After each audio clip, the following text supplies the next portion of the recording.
Pahalgam attack पर गुस्से से लाल योगी, जिहादियों पर बड़े एक्शन की तैयारी। शुभम का वीडियो देख भावुक हुए सीएम। मोदी, शाह और योगी का बड़ा प्लान।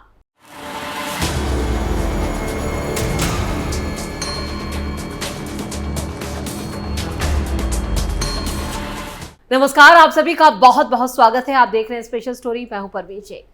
पहलगांव अटैक में जान गंवाने वाले शुभम का वीडियो वायरल हो रहा है। कुछ मिनट पहले और कुछ मिनट बाद दुनिया बदलते देर नहीं लगती, सिर्फ चंद मिनट और सब कुछ तबाह। वीडियो और तस्वीर देखिए। कानपुर के शुभम द्विवेदी की हैं। शुभम की शादी 12 फरवरी को एशनिया से हुई थी। पूरे परिवार के साथ वो हॉलिडे मनाने पहलगांव गया था। पहलगांव हमले से चंद घंटे पहले का उसका ये वीडियो देखिए। सोशल मीडिया पर यह वीडियो तेजी से वायरल हो रहा है। होटल के कमरे में हंसता खेलता पूरा परिवार, खुशी के पल। फिर तस्वीर देखिए, कितनी दर्द भरी है। क्या पता था कि कुछ ही देर में ये खुशियां, ये खिलखिलाहट, ये मस्ती आंसू और दर्द में बदल जाएगी। मेरी संवेदनाएं शुभम के परिवार के साथ है। ईश्वर उन्हें ये दुख सहने की शक्ति दे। इन दहशतगर्दों ने एक परिवार से उसका सब कुछ छीन लिया। अब बारी इन दहशतगर्दों की है, जिनमें कुछ को मिट्टी में मिला दिया जाएगा और कुछ ही की तलाश इसके लिए जारी है। कानपुर के शुभम की 2 महीने पहले शादी हुई थी। पत्नी और फैमिली के 11 मेंबर के साथ कश्मीर घूमने गए थे। पत्नी ने परिवार को फोन पर बताया कि जिहादियों ने पहले नाम पूछा और फिर सिर में गोली मार दी। शुभम और उनकी पत्नी एशनिया सोनमर्ग, गुलमर्ग घूमने के बाद पहलगांव पहुंचे थे। इस बीच शुभम का एक वीडियो सामने आया और शुभम अपनी पत्नी और फैमिली के साथ होटल के रूम में कार्ड खेलते नजर आ रहे हैं। खुश है ये पूरा परिवार और ये खिलखिलाहट, ये खुशियां फिर इसको नजर लगे। किसे पता था कि कुछ ही पलों में ये दहशतगर्द उनकी जान ले लेंगे। परिवार के मुताबिक दहशतगर्दों ने शुभम से कलमा पढ़ने को कहा और इनकार करने पर उन्होंने गोली मार दी। उत्तर प्रदेश के मुख्यमंत्री योगी आदित्यनाथ ने शुभम के परिवार वालों से बात कर उन्हें ढांढस बंधाया है और इंसाफ का भरोसा दिया है। खबरें तो ये भी हैं कि खुद सीएम योगी शुभम का वायरल वीडियो देखकर वो भी भावुक हो गए। जिहादियों पर सख्त एक्शन की चेतावनी। जम्मू कश्मीर के पहलगांव में हुए कायराना हमले ने पूरे उत्तर प्रदेश को झकझोर कर रख दिया है। कानपुर के रहने वाले शुभम द्विवेदी की नृशंस हत्या कर दी गई। इस दर्दनाक वारदात की खबर मिलते ही मुख्यमंत्री योगी आदित्यनाथ फौरन एक्शन लेते हुए उन्होंने कानपुर के जिला अधिकारी को फोन कर पीड़ित परिवार की पूरी जानकारी ली और शोक संतप्त परिवार के पास जाकर हालात जानने को कहा। पत्नी के सामने ही पति को मारा। शुभम की जान दहशतगर्दों ने उस वक्त ली जब वो अपनी नवविवाहिता पत्नी आशनिया के साथ पहलगांव में घुड़सवारी कर रहे थे। शादी को महज 2 महीने ही बीते थे। चश्मदीदों के मुताबिक दहशतगर्दों ने पहचान पूछने के बाद उनके सिर में गोली मार दी। ये सब कुछ शुभम की पत्नी के सामने हुआ, जो अब गहरे सदमे में है। सीएम योगी आदित्यनाथ ने जम्मू कश्मीर के पहलगांव में हुए इस हमले में मृत कानपुर के शुभम द्विवेदी को श्रद्धांजलि दी। उन्होंने इस दुखद घटना पर गहरा दुख जाहिर करते हुए अपने आधिकारिक एक्स अकाउंट पर एक पोस्ट भी साझा की है। मुख्यमंत्री योगी आदित्यनाथ ने अपने पोस्ट में लिखा, जम्मू कश्मीर के पहलगांव में कायरतापूर्ण हमले में जनपद कानपुर के शुभम द्विवेदी का निधन अत्यंत दुखद है। आज दूरभाष पर उनके पिता श्री संजय द्विवेदी जी से बात कर अपनी संवेदनाएं व्यक्त की। दुख की इस घड़ी में उत्तर प्रदेश सरकार पूरी प्रतिबद्धता से परिवार के साथ खड़ी है। प्रदेश के संबंधित अधिकारियों को पार्थिव शरीर और सम्मान पूर्वक कानपुर पहुंचाने हेतु निर्देशित किया है। प्रभु श्री राम से प्रार्थना है कि दिवंगत आत्मा को अपने श्री चरणों में स्थान और शोकाकुल परिवार को ये अतः दुख सहने की शक्ति दे। सीएम योगी ने शुभम के पिता संजय द्विवेदी से फोन पर बात कर अपनी संवेदनाएं तो व्यक्त की और इस दुख की घड़ी में उत्तर प्रदेश सरकार की तरफ से परिवार को हर संभव मदद का भरोसा दिया। सीएम योगी आदित्यनाथ ने प्रदेश के अधिकारियों को भी आदेश दिया है कि शुभम द्विवेदी के पार्थिव शरीर को पूरे सम्मान के साथ उनके गृह जनपद कानपुर पहुंचाया जाए। उन्होंने प्रभु श्री राम से भी ये प्रार्थना की, दिवंगत आत्मा को अपने चरणों में स्थान दे और शोकाकुल परिवार को इस अपूर्णीय क्षति को सहने की ताकत दे। मुख्यमंत्री ने कहा है कि उत्तर प्रदेश सरकार शुभम के परिवार के साथ पूरी तरह से हर तरह से खड़ी है और उनकी हर संभव मदद के लिए प्रतिबद्ध है। आपको बता दें कि शुभम की शादी इसी साल 12 फरवरी को हुई थी और उनकी हत्या उनकी पत्नी आशनिया के सामने हुई। सीमेंट कारोबार से जुड़े एक ट्रेडिंग कंपनी चलाने वाले शुभम 16 अप्रैल को अपनी पत्नी और परिवार के 9 सदस्यों के साथ जम्मू कश्मीर में एक हफ्ते की छुट्टी मनाने गए थे। उनके माता पिता, बहन, बहनोई और उनकी बहन के ससुराल के लोगों ने पहलगांव पहुंचने से पहले सोनमर्ग और गुलमर्ग का दौरा भी किया था।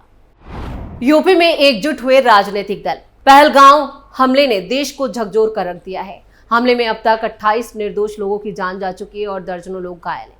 इस कायराना हमले को लेकर सभी प्रमुख राजनीतिक दलों ने एकजुट होकर इसकी निंदा की है और केंद्र सरकार से दहशतगर्दों पर सख्त एक्शन की मांग की है। बीएसपी प्रमुख मायावती ने हमले को दुखद, निंदनीय और चिंताजनक बताया। उन्होंने केंद्र सरकार से अपील की है इस घटना को अत्यंत गंभीरता से लेते हुए दहशतगर्दों के खिलाफ सख्त से सख्त कदम उठाए जाएं। उन्होंने ये भी कहा कोई भी मजहब निर्दोषों की हत्या को जायज नहीं ठहराता। समाजवादी पार्टी के राष्ट्रीय अध्यक्ष अखिलेश यादव का भी बयान सामने आया। उन्होंने कहा यह हमला हर दृष्टिकोण से निंदनीय है। घायलों को सर्वोत्तम चिकित्सा सुविधा तत्काल मुहैया कराई जाए और देश में सुरक्षा व्यवस्था को और पुख्ता किया जाए जिससे आम नागरिक और पर्यटक सुरक्षित महसूस कर सकें। राज्यसभा में विपक्ष के उपनेता प्रमोद तिवारी ने कहा कि यह हमला कश्मीरियत और शांति के विरुद्ध है। उन्होंने केंद्र से नैतिक जिम्मेदारी लेने और फौरन माकूल जवाब देने की मांग की। साथ ही सवाल उठाया कि धारा 370 हटाने के बाद भी आतंकी गतिविधियां क्यों नहीं रुकी। पहलगांव आतंकी हमला न सिर्फ मानवता पर हमला है बल्कि ये कश्मीर की गंगा जमनी तहजीब को भी चुनौती देता है। देश की सभी राजनीतिक ताकतें इस घटना पर एक मत नजर आई हैं और आतंकवाद के खिलाफ एकजुटता दिखाई है। अब देश की जनता की निगाहें केंद्र सरकार की तरफ है कि वो इस हमले पर क्या जवाब देती है। वैसे बैठकों का दौर जारी है और पीएम मोदी और अमित शाह की जो रणनीति है उससे अंदाजा लगाया जा रहा है कि कुछ बड़ा होने वाला है। खड़गे की मोदी से बड़ी अपील। पहलगांव में दहशतगर्दों ने जो हमला किया है उसको लेकर कांग्रेस अध्यक्ष मल्लिकार्जुन खड़गे ने कड़े शब्दों में निंदा की है।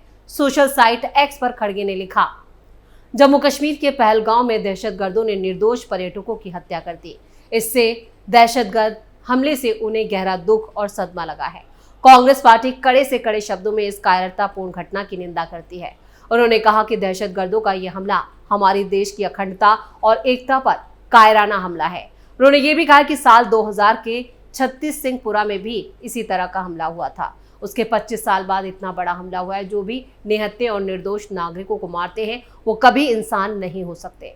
खड़गे ने लिखा, उन्होंने कल देर रात ही गृहमंत्री अमित शाह, जम्मू कश्मीर के मुख्यमंत्री उमर अब्दुल्ला और जम्मू कश्मीर कांग्रेस अध्यक्ष सहित कई सीनियर नेताओं के साथ इस मुद्दे पर बातचीत की है।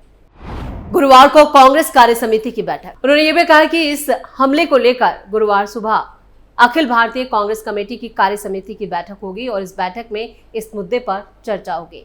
खड़गे ने साफ कहा है कि ये वक्त कोई राजनीति का नहीं है। इस हमले में जो पर्यटक मारे गए हैं उनको इंसाफ दिलाने का वक्त है। उन्होंने कहा कि वो अलग थलग राज्यों के पर्यटक थे। कर्नाटक से मंजुनाथ राव अपनी पत्नी बच्चों के साथ पहलगांव गए थे, उनकी भी जान गई है और भारत भूषण की जान चली गई। उन्होंने कहा कि कर्नाटक सरकार की तरफ से श्रम मंत्री संतोष लाड़ को नियुक्त किया गया। वो जम्मू कश्मीर में पीड़ितों से मुलाकात कर रहे हैं। कर्नाटक से आए करीब 200 पर्यटकों से मिले हैं और उनके लिए वापस आने की फ्लाइट की व्यवस्था की है। खड़गे ने कहा कि उन्होंने जम्मू कश्मीर के सीएम से भी बात कर अनुरोध किया है कि जो भी पर्यटक वहां से वापस लौटना चाहते हैं उनके वापस लौटने की व्यवस्था करें। उन्होंने इस बात पर गृहमंत्री अमित शाह से भी अपील की है। उन्होंने कहा है कि गर्मी अभी शुरू हुई है और इस वक्त वहां पर्यटक जाना शुरू करते हैं। ये जम्मू कश्मीर की अर्थव्यवस्था और वहां के लोगों की आमदनी का जरिया है। इस हमले से वहां की स्थानीय अर्थव्यवस्था को भारी नुकसान होगा। ऐसे में जरूरी है कि भारत सरकार उनकी मदद करे और इस वक्त हम सब एक हैं। हम सब दहशतगर्दों के खिलाफ एकजुट होंगे। उन्होंने ये भी कहा कि इस हमले से पूरा देश स्तब्ध है। पाकिस्तानी दहशतगर्द संगठन ने इस घटना की जिम्मेवारी ली है और अब इसका मुंहतोड़ जवाब देना होगा। वो सरकार से अपील करते हैं कि अपनी सारी ताकत लगाकर इन दहशतगर्दों को ढूंढा जाए और इन्हें ठिकाने लगाया जाए। आपको बता दें कि यहाँ पर कुछ प्रतिक्रियाएं आई हैं तो कुछ विपक्षी नेता ऐसे भी हैं जो इस वक्त भी राजनीति कर रहे हैं। लेकिन कांग्रेस और दूसरे दलों ने एकजुटता दिखाते हुए पीएम मोदी से यह आह्वान किया है कि इस हमले पर जल्द से जल्द बड़ा एक्शन लिया जाए। आपको बता दें कि सीएस की भी बैठक हो रही है जिसमें इस हमले का जवाब देने के लिए एक बड़ी रणनीति, एक प्लान तैयार किया जा रहा है और सीएम योगी भी फौरन एक्शन की बात कर रहे हैं और इसके साथ साथ उन्होंने शुभम के लिए भी खास तौर से इंतजाम किए हैं। उनके परिवार से भी लगातार वो टच में है, फोन पर बात की है और हर व्यवस्था यहाँ पर मौजूद कराने के लिए अधिकारियों को आदेश दिया गया है। तो स्पेशल स्टोरी में इतना ही। वीडियो कैसा लगा कमेंट करके अपनी राय जरूर दें। वीडियो को लाइक करें, शेयर करें और कैपिटल टीवी को सब्सक्राइब जरूर करें। धन्यवाद।